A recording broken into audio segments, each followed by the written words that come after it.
जय हिंद। हम सभी लोग टीवी देखते हैं। क्या कभी हम लोग साइंस की दृष्टि से यह सोचे हैं कि टीवी में चल रहे चित्र और उनसे निकलने वाली जो ध्वनियां हैं दोनों एक साथ दिखाई और हमें सुनाई क्यों देता है, जबकि साइंस तो यह कहता है कि जो प्रकाश की चाल है वह ध्वनि की चाल से लगभग 8 लाख गुना ज़्यादा होती है।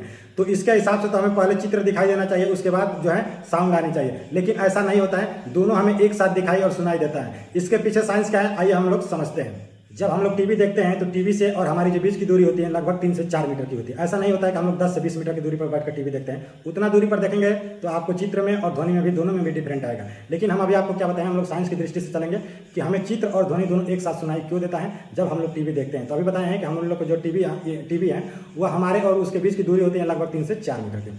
तो जो प्रकाश की चाल है वह 3 मीटर की दूरी तय करने में जो उसको समय लगता है वह लगता है 0.0009 नैनो सेकेंड, यानी कि जो सेकंड से भी कम यूनिट है वह है नैनो सेकेंड।